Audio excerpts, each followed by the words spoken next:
hermanitos, pues una felicitación muy cordial, muy amorosa a todas las mamás, a todas las abuelas, a todas las bisabuelas, tatarabuelas, no. Ya no se da eso. Le estaba explicando el otro día a mi hijo lo que eran los chosnos y todo eso, y se me quedaba viendo así, ¿y eso qué es? Pues antes se lograba llegar a esas edades, ¿no? Y poder ver esa descendencia. Hoy en día no lo es tan común, pero como quiera queremos honrar a todas las mamás y todas las que son abuelas y son bisabuelas también. Creo que a todos les dieron un pequeño ramo de rosa, una rosa, un ramo, no, ya estoy como, alguien me dice, gracias porque se me olvidó comprarle algo a mi mamá ahorita. Bueno, pues lleva algo al menos, ¿no? Bien, pues es el día que tomamos para reconocer a las mamás. Debe de ser todos los días. ¿Cuántos dicen las mamás amén? Debe ser a diario, pero pues mercadológicamente nos conviene una vez al año nada más para poder vender suficiente. Y en base a este tema, pues quise desarrollar, pues más que una enseñanza, es que nada un recorrido por la Biblia, ver 10 extraordinarias madres de la Biblia, y ninguna de estas mujeres es perfecta, ninguna de estas mamás que vamos a ver es perfecta, pero su fortaleza se muestra en sus hijos y en sus propias vidas. Dan testimonio de quiénes son y cómo son a través del legado que están dejando. Y la primera que vamos a ver 10, pero ahorita vamos a ver la primera, pues es la primera de todas, Eva. Eva representa la dadora de vida, es la madre de todos los seres vivientes, dice las Escrituras, y es curioso, haciendo este estudio, que ahí encuentra que algo que en Génesis 2:18 dice, y dijo Jehová Dios, no es bueno que el hombre esté solo, le haré ayuda idónea para él. Y Dios no vio solo que la soledad del hombre no era buena, sino que si el único problema que fuera de Dios fuese la soledad, pues le hubiera dado un perro labrador, porque pues el mejor amigo del hombre es el perro, ¿no? Hasta hubiera salido más barato y bueno, no vamos a entrar en detalles de todos los ahorros que hubiéramos podido tener, pero la soledad del hombre no era el único problema. Si no, también le hubiera dado a un amigo Esteban o algo así, ¿no? Porque no vamos a entrar en controversias tampoco. Y la soledad del hombre no era mala solo porque el hombre no tendría con quién platicar o con quién tener empatía, sino que la soledad del hombre era mala porque de toda la creación, el único ser viviente que no podía reproducirse era el hombre, era Adán. Todos los demás, había el señor pato y la señora patito, que el señor pato era un viejo pato, bueno, eso es de cri-cri, pero... Y había para todo, había el sexo femenino y el sexo masculino, pero para el hombre, para Adán, solo estaba él, y era el único ser que no podía reproducirse, solo podía estar él solo. Y eso, entre paréntesis, para mí es uno de los argumentos más fuertes que tenemos y utilizamos, y utilizo en lo particular cuando hablo acerca de los problemas con los matrimonios del mismo sexo, que no hay reproducción. Y siempre me dicen, bueno, pero es que hay inseminación artificial. Bueno, hay dos problemas con eso. Uno, es que ya estás metiendo una tercera persona al matrimonio, porque se necesitan dos de diferentes sexos para hacerlo. Uno tiene una semilla y otro tiene el otro y se juntan. Vamos a la biología, pero es así la cosa. Y otra es que no es barato la inseminación artificial, es caro, no es muy fácil de que se logren. Entonces, si todos les diera el día de mañana de casarse con personas del mismo sexo, México se acabaría en una generación, porque no se repondría la población. Los sociólogos dicen que la mínima nivel de reproducción para que haya una reposición gracias. Gracias, dije, uy, te van a agarrar a balazos, no. Un Halls. El mínimo nivel de reposición es que haya 2.1 en índice de natalidad. El 2 lo entiendo, el 0.1 no lo entiendo mucho, pero significa que una pareja al mínimo tiene que tener dos hijos para poderse reponer solo, pero para que haya un crecimiento tiene que haber un punto uno. Unos abusan y tienen 14, 20 hijos, y otros abusan y no tienen hijos. Entonces, se hace en promedio esa índice de natalidad. Entonces, Eva fue diseñada por Dios para que complementara a Adán en todo, y en particular en la reproducción de su especie. Y Dios tenía una relación personal con Adán y quería que esta relación se multiplicara en más Adanes. La palabra, no vamos a entrar en gramática, pero la palabra hebrea que usa la Biblia para decir que Dios estaba en el huerto, significa que físicamente estaba caminando en el huerto y tenía una comunión con Adán de uno a uno, era amigo de Adán. Y cuando tenemos una amistad con alguien, queremos ser afines y tener más personas que se parezcan a nosotros, que se parezcan a esa amistad. Y Dios quería más Adanes, quería que hubiese más, pero como no existía una mujer, no podía reproducirse esa especie, así es que Dios le trajo a Eva para que pudiera haber más Adanes, pero pues echamos a perder todo y salimos nosotros.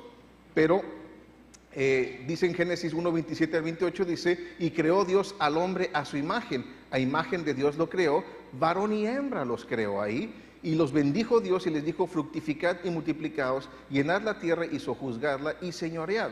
Pero la única forma que Adán podría multiplicarse era tener una ayuda idónea con quien pudiese procrear más Adanes.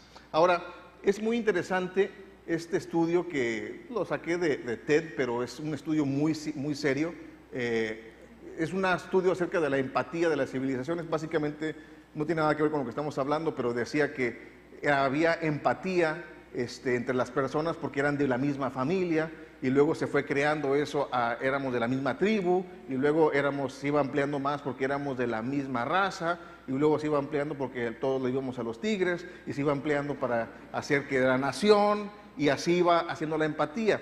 Pero lo que está llevando el estudio es que hay ahora, o el siguiente paso de empatía es hacia la raza humana. O sea, vamos a ver con empatía no solo a los que se parecen a nosotros, sino que son de nuestra especie, la raza humana. Y el estudio que se está haciendo genético es, le puse pieles porque estaba sin pieles el dibujo, pero básicamente está diciendo que todos los cromosomas, y es un estudio muy amplio y muy profundo de genética, que todos los cromosomas femeninos, los que son los X, se pueden encontrar en una sola mujer. Se le llama la mujer base de datos, que vivió aproximadamente 14,000 años en el área de Mesopotamia. Y estamos hablando son científicos que no son cristianos y no se adhieren a la Biblia. Dice este científico, todavía se pone más raro, porque todos los cromosomas masculinos, los Y, se pueden ir al cromosoma adámico, a un solo hombre. Entonces todos estamos emparentados con un hombre y una mujer, y él dice, en esto, yo agrego en todo lo demás también, pero él dice, en esto, y por eso puso aquí la Biblia, está correcto. Todos provenimos de un hombre y de una mujer, que la Biblia llama Adán y Eva. Genéticamente ya está establecido que la Biblia es verdadera. Y curiosamente él dice, y ese mismo Adán vivía más o menos por el mismo barrio donde vivía la primera mujer base de datos. Entonces, estamos hablando de que lo que nos dice la Biblia, que la mujer es la madre de todo ser viviente, en Génesis 3:20, está hablando de algo que es cierto. Y si alguno como yo, que conocía al Señor a los 27 años y traía problemas de evolución y todo ese tipo de cosas, para entender Génesis, algunos todavía creen que es un cuento nada más para enseñar principios morales. Quítense ese polvo de encima, como me lo he tenido que quitar yo, y es una historia verídica y veraz. Eso, desde Génesis hasta Apocalipsis, la Biblia se está mostrando completamente veraz. Ahora, Eva, o la mamá, la mamá de la casa es quien da vida a la familia, porque es la que procrea, la que gesta, a la que da a luz a los niños, ¿no? Y el esposo puede traer el ingreso para el sustento de la familia, pero la mamá es la que convierte ese dinero en alimento rico y sano para toda la familia. Si fuéramos nada más hombres, comeríamos pizzas, hamburguesas y Coca-Cola de dieta, porque si no... La mamá es quien convierte una casa en un hogar cálido y lleno de oportunidades para crear recuerdos de niñez.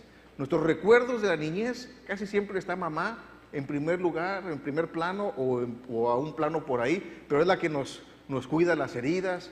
Si un niño se cae de la bicicleta y va con la mamá, lo va a curar, lo va a apapachar, le va a limpiar las lágrimas, le va a limpiar hasta poquito a poquito para que no se vaya a lastimar mucho la herida. Y si va con el papá, ahí está, ¿por qué no sabes andar en bicicleta? Pedaléale bien, a ver, y no chille porque no. Entonces, mamá es la que crea ese hogar cálido y lleno de oportunidades para crear recuerdos de niñez. Y aún en la decoración, se nota cuando hay una mujer en casa. ¿Quiénes tuvieron hombres de departamento o casa de solteros? Yo tuve mucho tiempo, la ciudad me declaró como una zona de riesgo ahí, biológico. ¿Por qué? Porque no hay mucha higiene, ¿no? Hay mucha comodidad, eso sí, pero no hay mucha higiene. Entonces la mujer es la que se encarga de que haya esté bien decorada, que esté bien arreglada. Cuando recién nos casamos, yo caminaba por la casa y yo escuchaba algo nuevo en mi vida. Estaba escuchando un ruido. Cuando yo caminaba atrás en el cuarto, en la casa, escuchaba como un tss, tss, tss, tss. Y volteaba y era Mónica que iba atrás de mí trapeando por donde iba. Le dije, ¿eso qué es? No, es un trapeador. Nunca lo había visto. Y también se encargan de la decoración, ¿verdad? Cuando nos casamos, se tardaron unos meses en entregarnos nuestra casa. Es que vivimos en mi departamento de soltero, que era un lugar santo y todo lo que ustedes se puedan imaginar. Pero pues Mónica muy achicopalada llegaba y ¿puedo agarrar algo del refrigerador? Le digo, pues claro, es tu casa, hombre. Pues no le hubiera dicho, porque llego un día de la oficina y yo puse un clavo en la recámara. Yo lo puse, recuerdo bien que lo puse para colgar mi gorra de los Tigres ahí. Y llegué y lo primero que encontré, el espíritu me llevó, no estaba la gorra. Estaba el clavo, pero no estaba la gorra. Y le dije, oye, ¿y la gorra que estaba aquí? Ah, ¿notaste que no está? Sí, sí. Dice, bueno, la agarré y la tiré en el fondo del closet. Y si no le preguntabas por ella en una semana, la iba a tirar a la basura. No, pues anatema, ¿no? Entonces la saqué y la colgué otra vez. Esta se queda aquí. Ya después se ha ido cediendo en la decoración, pero se nota que hay una mujer en casa cuando está, una mujer que está a cargo de la casa cuando entramos a una casa donde está una mamá. Ahora, la segunda mujer que vamos a ver, la segunda mamá es Sara, que es la madre de Isaac. Oye, me brinqué a Sara, ahí está. Representa a las mamás que crían a la siguiente generación. ¿Sí? Sara era la más improbable de las candidatas para ser la madre de un pueblo. Ahora, algo que batallé un poco, no se alcanza a ver bien la cara de Sara, pero todas las ilustraciones que normalmente hay de Sara la ponen viejita, la ponen ahí, y más viejito todavía Abraham y un niño, ¿no? Pero déjenme les digo que si lo vemos en el recuento bíblico, Sara era un mangazo. Así dice la Biblia, ¿no? O sea, a donde iba le querían bajar la esposa a Abraham. Y se dejaba, de repente ya llegaron a tal tierra de Egipto y ya estaba en el harem la Sarita, ¿no? Había que ir a rescatarla de los haremes. Pero entonces, Sara no era, no se veía anciana, estaba de edad avanzada y no podía tener hijos. Por un lado era estéril, por otro lado ya estaba en la menopausia y creo que lo más difícil para tener hijos era que tenía un esposo ahí, sí, es bastante viejón. Entonces, no era la candidata para ser madre de toda una nación, mas sin embargo, Dios dispuso que fuera a través de Sara y le dio la promesa de ese hijo que luego queremos ayudarle a Dios y Sara dijo, no, pues ya no se puede con este cuate, entonces voy a darle a mi sierva a la egipcia Agar para que tenga hijos y va a ser como mi hijo. Siempre que queremos ayudarle a Dios, nos vamos a meter en problemas. Pero Sara honró en todo a su esposo y por ello ella fue honrada por Dios. En 1 de Pedro, fíjense, traspasó hasta el Nuevo Testamento, dice, como Sara obedecía a Abraham. ¿Qué hacía Sara? Llamándole Señor. Yo eso le digo a Mónica, tienes que ser como Sara. Llegó el Señor de la casa, así. Háblame, no me hables de tú, háblame de Señor. Dice, pero yo soy de la gracia, así es que ponte a trapear.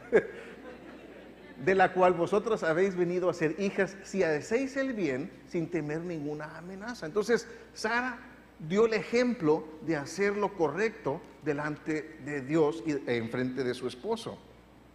Y mujeres, ¿cuántas mujeres tienen hijos que no se han casado? Aquí, levanta su mano. ¿Verdad? Dios los está viendo, ¿eh? Bastantes. ¿Han pensado en ese día terrible cuando sus hijos varones se casen con una mujer? Cuando lleguen ese... Yo sé que no van a poderlos cuidar tan bien como ustedes, yo estoy seguro que no. Pero ¿no quieren que sus nueras los traten bien a sus hijitos consentidos? ¿Cuántos quieren que sí? Conforme su humano sea su fe. Déjenme les digo que me hago bolas. Sus suegras también tienen ese mismo anhelo. Silencio sepulcral. También tenían ese anhelo de que sus hijos fuesen consentidos de la mujer con que se fueran a casar. Entonces, de la manera en que ustedes traten a sus maridos, sus nueras, ahora sí, sus nueras, van a tratar a sus hijos. Dígale a la persona que está junto a usted, ¿quién iba a hablar bonito de las mamás? Entonces, Sara vino a convertirse en la madre de la fe para muchas personas. En Hebreos 11:11 dice, por la fe también, la misma Sara, siendo estéril, recibió fuerza para concebir y dio a luz aún fuera del tiempo de la edad, porque creyó que era fiel quien lo había prometido. ¿Qué fue lo que tuvo a bien Sara? Fue fiel. Fue fiel y tuvo en fiel a Dios que le prometió. Mujer, si tú has recibido, y vas a recibir varias promesas de parte de Dios en esta tarde, pero si tú has recibido una promesa de Dios, Dios es fiel para guardar y para cumplir todas sus promesas. De eso puedes tener completa seguridad. El impacto que Sara tuvo en su familia fue tal que al morir fue la primera en ocupar la tumba familiar. Ella fue la primera, murió antes que Abraham, su esposo, pero en Génesis 49:31 está Jacob hablando, dice, ahí en Het sepultaron a Abraham y a su mujer, Sara. Ahí sepultaron a Isaac, o sea, su hijo, y a Rebeca, su nuera. Ahí también sepulté yo, dice Jacob, a Lea. La familia siguió a la matriarca. Todos fueron enterrados donde fue enterrada Sara, la primera. La pregunta que tenemos que hacer es, mamás, ¿están haciendo un legado por el cual sus hijos, sus nietos y sus bisnietos van a seguir? Ese es el legado que tenemos que estar haciendo. Recuerden que no solo están criando a sus hijos, sino que están criando a la siguiente generación de creyentes, de mexicanos, de gobernantes en sí, de la población mundial.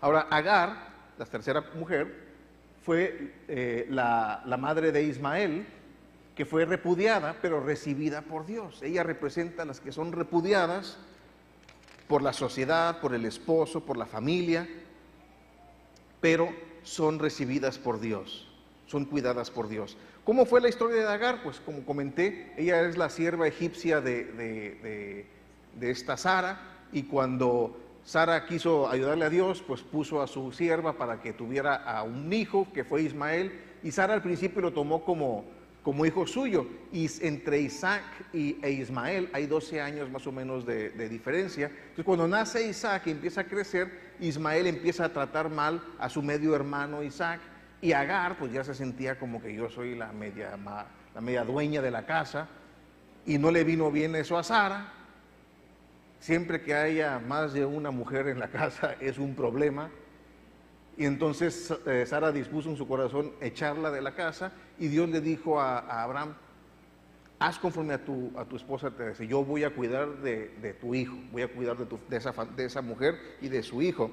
Y así que las mujeres que injustamente son repudiadas por el esposo, por la familia o por la sociedad, para ellas siempre estará Dios cuidándolas y sustentándolas. Y vemos en el recuento que estaban en el desierto, iban a morir de sed, y ella clamó a Dios, y Dios le abrió los ojos para que viera un oasis que estaba cerca, y ella pudo tomar agua de ahí y dar de beber a su hijo, y él creció y fue una gran nación, los ismaelitas.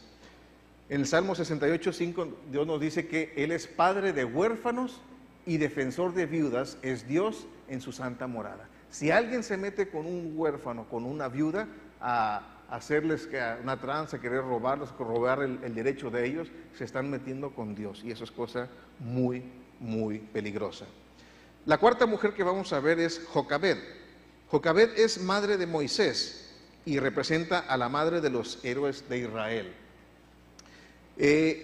Haciendo un recuento rápido, pues estaba Israel, todo el pueblo de Israel en Egipto, y estaban siendo esclavos, y eran tantos que dijeron los egipcios: vamos a acabar con los primogénitos, con los hijos varones, con todos los varones nacidos de los israelitas, los vamos por un decreto a matar. Entonces tuvo Jocabed con su esposo un hijo que se llamaba Moisés, y lo vio y le dijo: este es bonito. Lo trató de mantener 3 meses consigo, pero iba a llegar a un punto donde iba a ser evidente que estaban violando la ley del edicto de la muerte de los varones de los israelitas en Egipto. Así es que se acuerdan del pasaje que su mamá, Jocabed, puso a Moisés en el río Nilo, y lo encontró la hija de Faraón y lo crió ella misma, la contrató. ¿Cuántas mamás dicen: qué bueno sería que me contrataran y me pagaran bien para criar a mi propio hijo? Sería una bendición. Eso fue lo que sucedió. Pero no fue así nada más que, bueno, pues un día ya me toca aventar a Moisés, sino que ella iba al mar, iba al río, y estudiaba a qué hora crecía el agua, a qué hora bajaba, a qué hora había menos cocodrilos por ahí en el Nilo, a qué hora salía la hija de Faraón a bañarse en el río, a qué hora podía haber menos corrientes peligrosas. Estudió ingeniería naval, hizo un cesto, lo calafateó, lo hizo muy bien, estratégicamente encontró el lugar perfecto para poner. O sea, lo que quiero llegar es que no lo aventó al río a ver qué pasa, sino que hubo un plan. Y ese río representa para nosotros en nuestro tiempo, es la vida. Un día, mamás, van a tener que poner a sus hijos en el río de la vida.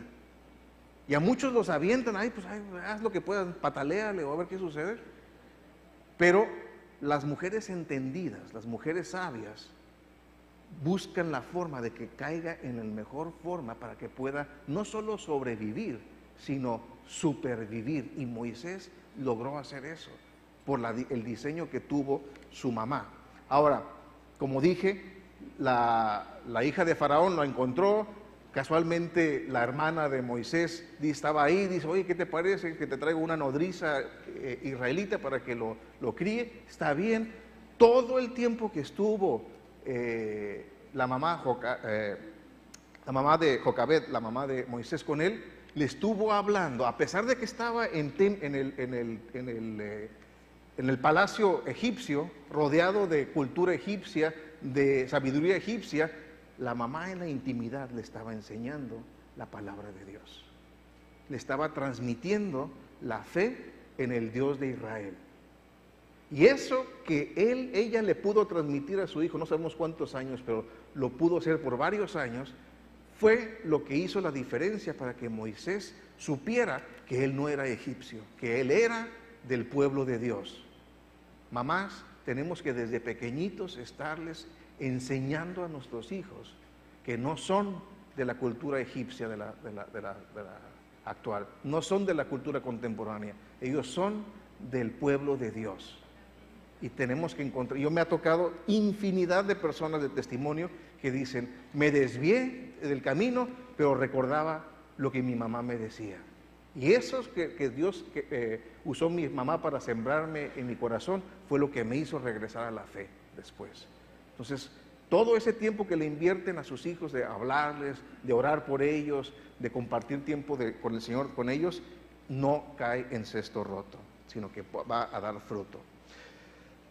Entonces ella crió a sus hijos y la pregunta que nos tenemos que estar haciendo es, ¿quién está educando a nuestros hijos? ¿Nosotros o la escuela pública? ¿O la televisión? ¿O los amigos? ¿El barrio? ¿Quién está educando a nuestros hijos? La respuesta correcta es los padres de familia y los estamos educando en el Señor. Desafortunadamente no es lo más común. Antes decíamos que había una niñera muy fiel y muy eficaz que era la televisión, y saben que ahora ya se hizo portátil esa niñera. Se hizo pequeñita y está en forma de tablet y nos dejan hacer lo que queramos. Toma tu tablet y no me molestes. Y ahí están mate gente, o monstruos, no sé qué estarán haciendo, pero nos están dejando hacer lo que querramos hacer. La pregunta es, ¿quién está educando a nuestros hijos? La siguiente mujer que quiero que veamos es Ana, la madre de Samuel, y es la madre de un siervo de Dios. Y en lo particular, a mí me enternece mucho la historia de Ana. Ana era la esposa de un señor que se llamaba Elcana, y Elcana, otra vez el problema, tenía dos mujeres. Tenía a Ana y tenía a otra mujer que se llamaba Penina.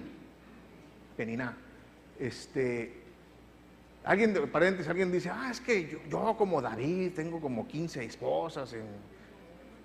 Para empezar, 1, estamos en el Nuevo Testamento. 2, no eres David. Vamos a guardar toda proporción. Y siempre hay un problema cuando hay más de una esposa. Y en este caso nada más eran 2. Yo siempre les digo, no puedes con una, ahora vas a poder con 15. No puedes. Y aquí este hombre tenía 2 y Penina sí tenía muchos hijos, tenía varios hijos, no sé cuántos, pero Ana no tenía ninguno. Y ella siempre era afrentada por no tener hijos. Y ella oraba a Dios y un día estaba orando tan fervientemente que el sacerdote la ve y la confunde como que estaba borracha. Le dice, oye, ¿cómo se te ocurre llegar borracha aquí al templo? No lo vuelvas a hacer. Dice, no estoy borracha, estoy pidiéndole fervientemente al Señor algo, que era un hijo. Y el sacerdote le dice, pues conforme lo que estés pidiendo te dé el Señor, y le trae un hijo que le pone por nombre Samuel. Y es muy interesante esto, que ella determina que en el tiempo que el niño puede comer por sí mismo, que ya no tiene que ser amamantado, sino que ya puede comer por sí mismo, ella determinó y le dijo a su esposo, este hijo por el que estuve orando, este hijo por el que estuve esperando tanto tiempo, este hijo que amo tanto, lo voy a ir a llevar al templo y ahí lo voy a dejar para que él sirva a Dios. Yo veo un paralelismo con Abraham, cuando Abraham entrega a su hijo Isaac para ser sacrificado. Ella entrega a Dios a su hijo Samuel y sí se queda en el templo y llega a ser uno de los principales, más tiene 2 libros en la Biblia, Samuel. Y algo que quiero subrayar es que Ana, después de Samuel, fue y tuvo 5 hijos más. Lo que tú le des a Dios, Dios te lo va a retribuir con creces. Con creces. Lo que tú le des a Dios, así es que mujeres, entréguenle a Dios sus hijos. No para tener más hijos, sino para que tengan ese fruto de que Dios va a recompensar a todo lo que le entreguemos a Él. Él es fiel por entregar todo. Y una de las cosas que a mí me enternece mucho de Ana es que vemos un pasaje que está en 1 Samuel 2:19, dice que a Samuel le hacía a su madre una túnica pequeña y se la traía cada año cuando subía con su marido para ofrecer el sacrificio acostumbrado. Entendemos que Ana veía una vez al año a su hijo y cada vez procuraba llevarle una túnica pequeñita para que él se la pudiera, para que supiera que su mamá estaba pensando en él. Que sí fue entregado a Dios para servir, sí vivía en el templo, pero su mami estaba en casa pensando en él y haciéndole un pequeño túnica para que supieran los demás que su mamá lo quería mucho. Entonces, eso a mí se me hace muy tierno y eso es algo que hay que hacerle mamás regalos a los hijos, que ellos puedan ver, aun cuando están grandes, lo que tuvieron de parte de sus mamás. Esos desvelos, algo que se ha manufacturado por las mamás, es algo que es para toda la vida. La sexta mujer que quisiera que compartamos para ver es Rahab, que es la madre de Booz, y ella representa a la madre de la fe. Rahab es una muestra que nuestro pasado no importa para Dios. Lo que importa es lo que decidamos hacer delante de Dios en el momento decisivo. Rahab, en el Antiguo Testamento, recordamos que era una prostituta, una ramera que estaba en Jericó, que en el momento decisivo ella decidió salvar a los espías que iban de parte de Israel, porque su ciudad iba a ser destruida. Y ella solamente le pidió algo a los espías, les dijo: cuando hagan la destrucción, cuando invadan la ciudad, cuiden mi familia, no destruyan a mi familia. Y los espías dijeron: en esta tu casa, todos los que estén dentro de tu casa, prometemos y juramos no tocarlos. Quien no esté dentro de tu casa, nosotros no respondemos por ellos. Y ella, a pesar de tener la profesión que tenía, a pesar de tener ¿cómo se puede decir? El estigma de su profesión, ella logró meter en su casa a toda su familia. Y todos los que estuvieron en esa casa cuando fue la invasión israelita no murieron. La ciudad fue devastada y sobrevivieron los que estaban en esa casa nada más, porque ella tuvo fe en lo que Dios iba a hacer. Y a pesar de que ella tenía esa profesión, su carácter, su fe fue tan convincente que logró reunir a toda su familia dentro de su casa el día de la invasión israelita. Y mujeres también debemos por nuestras obras también, lograr reunir a nuestra familia en casa. Dice hasta Santiago 2:25, dice: asimismo también Rahab, otra vez la ramera, no fue justificada por obras cuando recibió a los mensajeros y los envió por otro camino. La palabra de Dios dice que en Hechos 16:31, cree en el Señor Jesucristo y serás salvo tú y tu casa. Primeramente, cree en el Señor Jesucristo. Y creer es vivir de acuerdo a sus preceptos. Y cuando nosotros somos fieles en esa fe, en esa creencia, nuestra familia es también alcanzada para el Señor. Yo no sé cuál sea tu situación, si eres una mamá que su esposo no quiere conocer al Señor, no quiere saber nada del Señor, si tus hijos no quieren saber nada del Señor, pero yo solo sé que la Biblia, el Dios de la Biblia es fiel. Y si Él dice que cree en el Señor Jesucristo y tú y tu casa serán salvos, es porque Él lo va a hacer. Si es que hay que mantener esa fidelidad y esa fe en el Señor.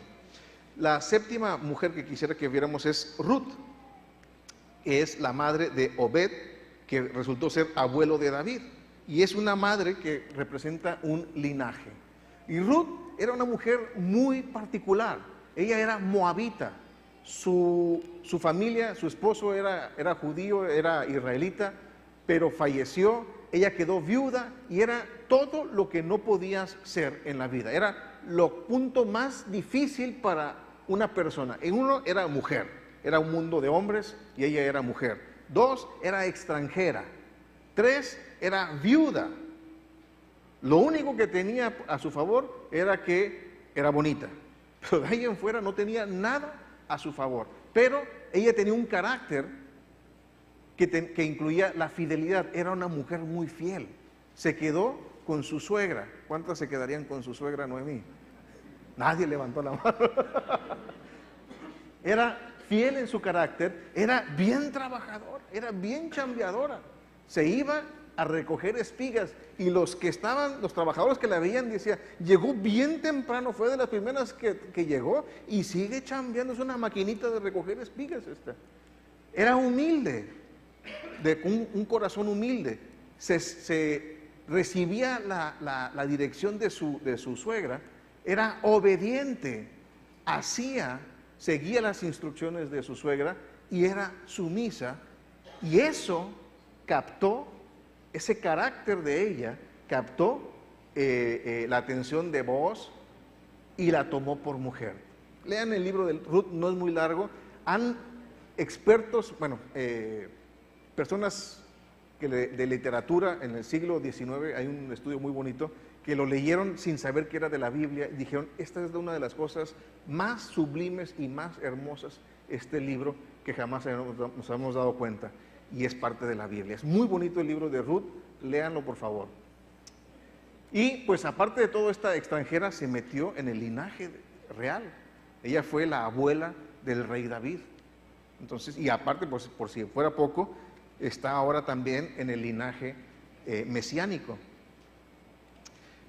La octava mujer que quisiera ver es Betsabé, que es la madre de Salomón y puede ser considerada como una mamá sabia. Ahora, Betsabé, muchas veces tenemos una mala impresión de ella. ¿Por qué? Porque cometió adulterio con David y procrearon un hijo producto de ese adulterio, el cual murió, pero David la tomó por mujer y procreó un hijo llamado Salomón. Y lo que me llamó mucho la atención al hacer el estudio es que efectivamente el profeta Natán va y confronta a David y le dice, ¿qué es lo que has hecho? Porque mató al esposo de Betsabé. Y haciendo el estudio, Betsabé no era muy grande de edad, era relativamente muy chica. Yo pensaría, me inclinaría a pensar que era menor de 20 años y tendría poco de casada, porque tampoco no dice que tuviera hijos, y vimos que sí podía tener hijos. Entonces, es muy interesante que realmente, llegando a la conclusión con varios comentaristas, es que hubo un abuso de poder de parte de David, porque Natán va y confronta a David, pero no confronta a Betsabé. Y ella debió haber muerto, según la ley mosaica. A lo mejor le ayudó al haber cometido adulterio con el rey, pero porque los dos debieron haber muerto apedreados, pero ella pasa a formar parte del linaje real también. Y se casa con ella, o la toma como esposa. Tienen a Salomón, y uno pudiera decir, bueno, pues es que es Salomón y es el hijo de la que fue amante de David, pero tenemos registrado que Dios habló a Natán y le dijo que Salomón era amado por Dios. Salomón significa pacífico, pero Dios le dijo por medio de Natán a David, cámbiale el nombre a tu hijo y ponle amado por Dios. Entonces Dios amó a Salomón y era producto de la unión entre Betsabé y de David, y podemos entender que Dios no tuvo problemas, no tuvo algo que ver en contra Betsabé. Betsabé,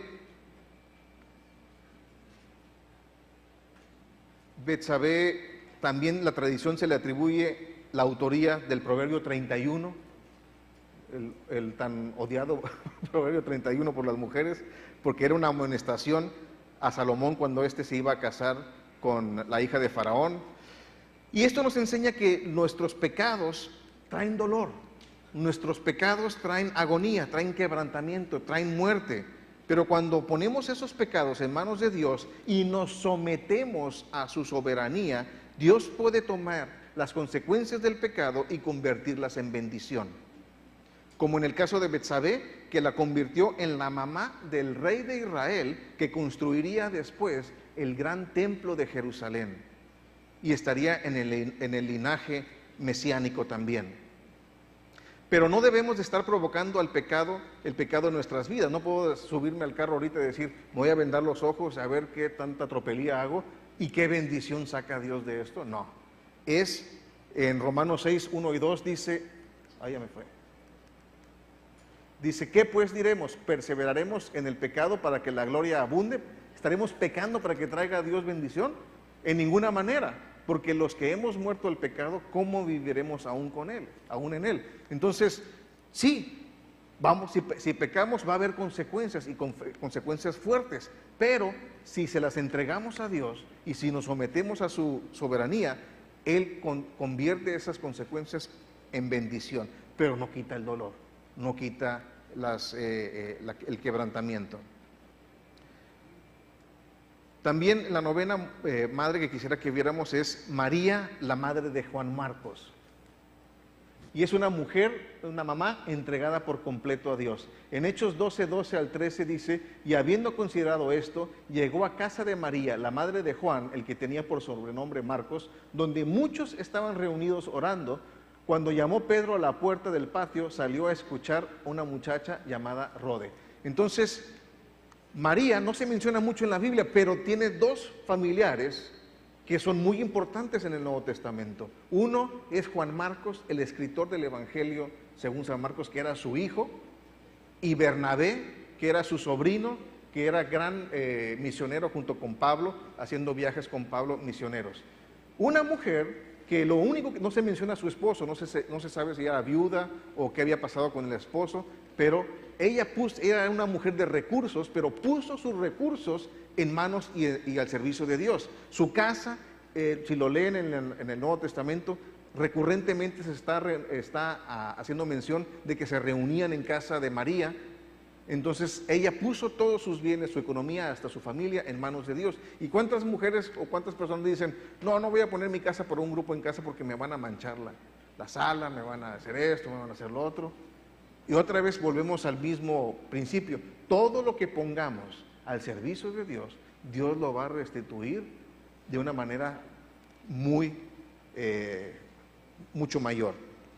Y la última mujer es Eunice, una mamá que instruye a su hijo. En 2 de Timoteo 1:5, ella es la mamá de Timoteo, trayendo a la memoria, dice: la fe no fingida que hay en ti, la cual habitó primeramente en tu abuela Loida y en tu madre Eunice, y estoy seguro que en ti también. Este Timoteo, este primer gran pastor de la iglesia primitiva, fue entrenado no por Gamaliel, no en institutos bíblicos, no en lugares con pastores o con apóstoles, con su mamá y con su abuela. La casa es el mejor instituto bíblico para preparar a alguien para el servicio al Señor. Permítanme terminar esta plática con una oración, porque yo quisiera en esta tarde orar por todas las mamás. Y hay mamás en todos los diferentes situaciones. Mamás que son mamás solteras, mamás que son viudas, mamás que tienen esposo, un buen esposo, mal esposo, esposo retirado, lo que haya sido, pero Dios conoce cada uno de su situación y Dios está con ustedes. Yo me atrevo a decir, y eso lo digo a manera personal, Dios tiene un lugar especial para las mamás. Entonces vamos a hacer una oración. Padre Santo, Señor, gracias por todas las mujeres que tú les has dado ese privilegio, ese honor y esa responsabilidad de ser mamás, Señor. Que tú has confiado, Señor, esas vidas en sus manos, Señor. Y tú conoces cada situación de cada una de ellas, tú las conoces íntimamente, las has conocido desde antes de la fundación del mundo, Señor. Tú sabes sus alegrías, sus tristezas, sus preocupaciones, sus quebrantos. Hay muchas lágrimas en este lugar, Señor. Lágrimas por esposos, lágrimas por hijos, lágrimas por familia, Señor. Padre, yo te pido que en este día tú te hagas más presente en sus vidas, Señor. Que ellas sepan, sin lugar a dudas, que tú estás con ellas. Que tú no las desamparas, que no están solas en la crianza de los hijos. Y aunque los hijos estén alejados, Señor, aunque los padres ya se den por vencidos por los hijos, una mamá nunca se da por vencida, Señor. Te pido que tú sigas fortaleciendo las rodillas de las mamás que están orando por sus hijos alejados del Señor, por los hijos que están en vicios, Señor. Padre, trae ese regalo a las madres de ver a sus hijos de regreso en la fe, Señor. Porque eso es lo que una verdadera mujer, una verdadera madre quiere para sus hijos, la vida eterna. Fortalece a esas mamás, Señor, y aún aquellas mamás que tienen una familia correcta, Señor, que su esposo está involucrado, Señor, que tu presencia está ahí, Señor, que en su corazón siempre sepa que eres tú el que estás regalando todo eso, que tú eres el causante de eso, Señor. Gracias, Señor, por las mamás. Gracias, Señor, por cada una de nuestras mamás, Señor. Las bendecimos en el nombre de Jesús. Amén y amén. Bien, a ver, ¿dónde anda por aquí? Acá está. ¿No está por ahí Mónica? Quisiera pedirle a Mónica y a Sandy y a mis hijos que pasen. Tenemos algo que compartir con ustedes y también que pedirles un favorzote que les vamos a pedir a todos ustedes. Voy a pedirle también a Oscar Valdivia que pase, por favor, con su familia.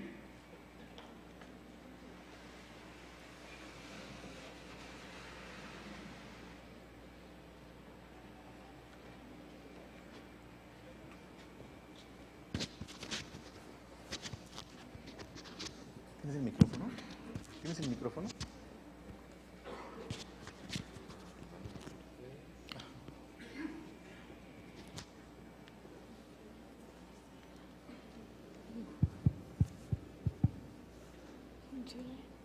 Sí, se oye. Bueno, pues muy buenas tardes y muchas felicidades a todas las mamás de aquí de Amistad Familiar. A nombre de la familia Rache, Treviño y Beristain, quisiéramos darles un fuerte abrazo así en lo personal, y a las que se dejen, claro que se los damos allá a la salida. Cada persona que asiste a este lugar es muy importante para nosotros. Y en este día en especial, cada mami está en nuestro corazón, también en el de mis papis, aunque están fuera de la ciudad, pero ellos también los recuerdan mucho. Mi mamá me dijo, me gustaría estar este día tan especial, como siempre he estado. Esta es la primera vez que no, pero pues a nombre de ellos aquí estamos para felicitarles. Y también queremos pedirles un gran favor. El sábado que entra, el sábado 17 de mayo, nuestros pastores, nuestros padres cumplen 14 años de casado, 45. ¡Ay, caray! Se siente como 14, pero... 45 años de casados, dice, como diría mi papá, con la misma y sin interrupciones.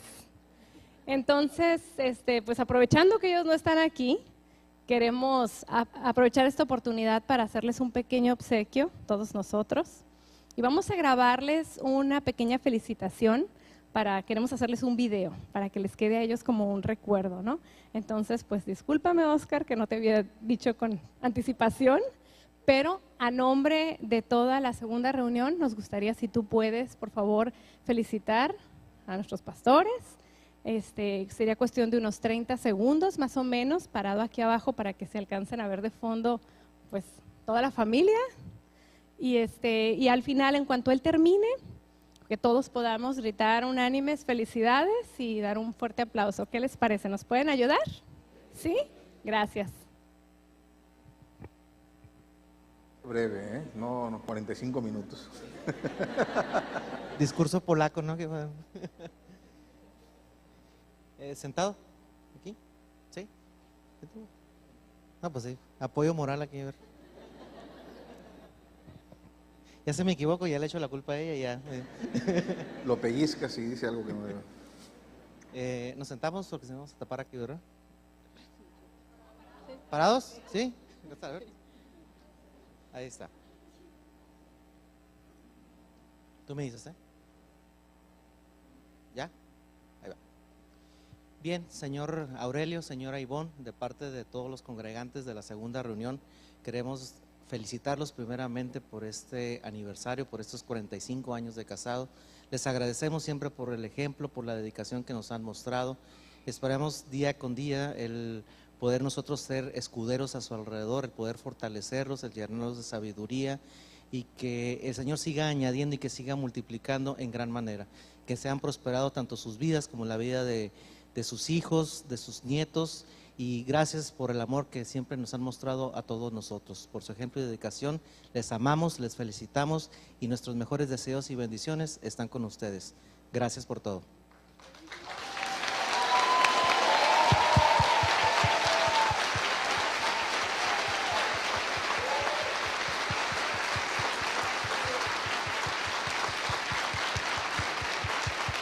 De sexo para hacerlas. Uno tiene una semilla y otro tiene el otro y se juntan.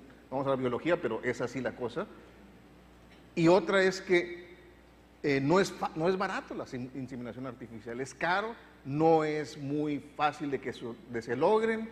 Entonces, si todos les dieran el día de mañana de casarse con personas del mismo sexo, México se acabaría en una generación, porque no se repondría la población. Los sociólogos dicen que la mínima nivel de reproducción para que haya una reposición gracias. Gracias, dije, uy, te van a agarrar a balazos, o sea, no. Un Holz. El mínimo nivel de reposición es que haya 2.1 en índice de natalidad. El 2 lo entiendo, el 0.1 no lo entiendo mucho, pero significa que una pareja al mínimo tiene que tener dos hijos para poderse reponer solo, pero para que haya un crecimiento tiene que haber un 0.1. Unos abusan y tienen 14, 20 hijos, y otros abusan y no tienen hijos. Entonces, se hace en promedio ese índice de natalidad. Entonces, Eva fue diseñada por Dios para que complementara a Adán en todo, y en particular en la reproducción de su especie.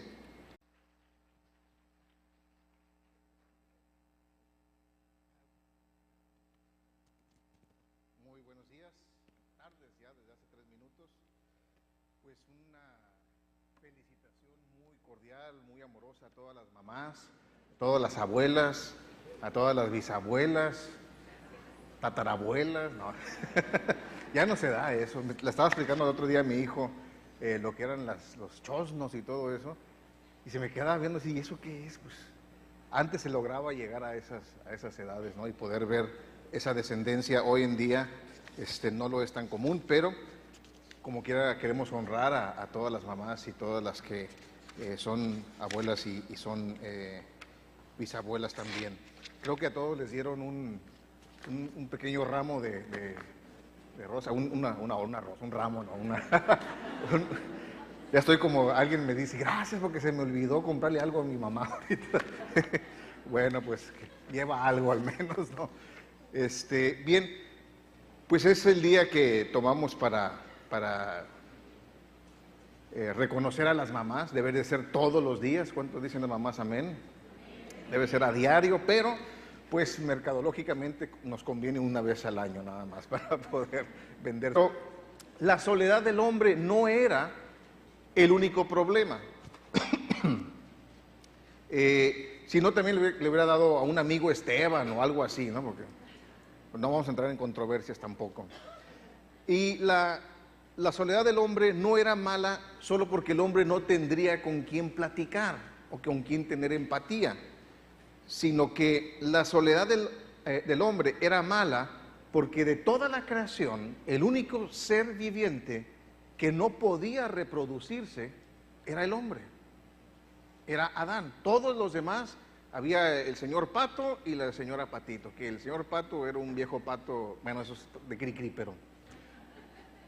Y había para todo, había el sexo femenino y el sexo masculino, pero para el hombre, para Adán, solo estaba él, y era el único ser que no podía reproducirse, solo podía estar él solo. Y eso, entre paréntesis, para mí es uno de los argumentos más fuertes que tenemos y utilizamos, y utilizo en lo particular cuando hablo acerca de los problemas con los matrimonios del mismo sexo, que no hay reproducción.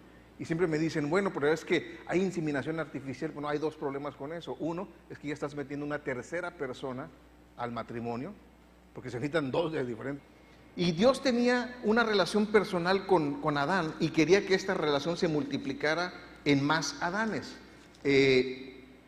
La palabra, no vamos a entrar en gramática, pero la palabra hebrea que usa la Biblia para decir que Dios estaba en el huerto, significa que físicamente estaba caminando en el huerto y tenía una comunión con Adán de uno a uno, era amigo de Adán.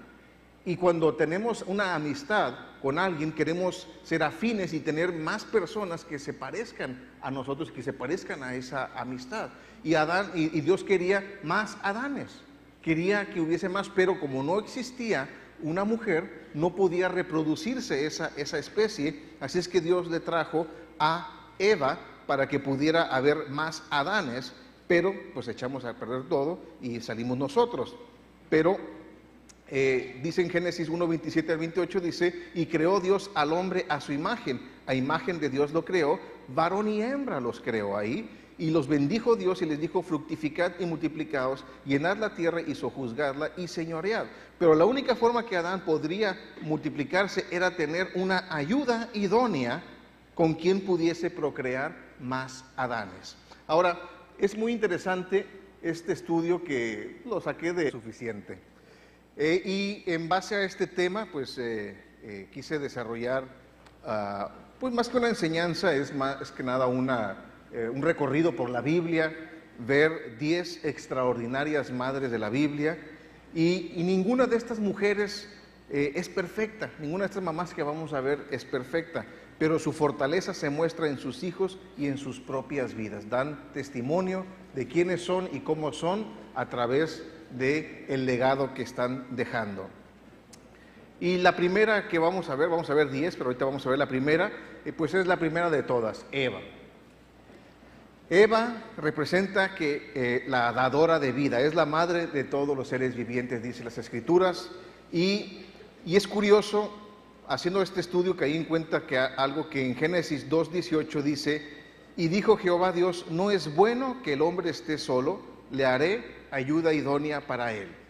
Y Dios no vio solo que la soledad del hombre no era buena, sino que si el único problema que fuera de Dios fuese la soledad, pues le hubiera dado un perro labrador, porque pues el mejor amigo del hombre es el perro, ¿no? Hasta hubiera salido más barato y bueno, no vamos a entrar en detalles de todos los ahorros que hubiéramos podido tener, pero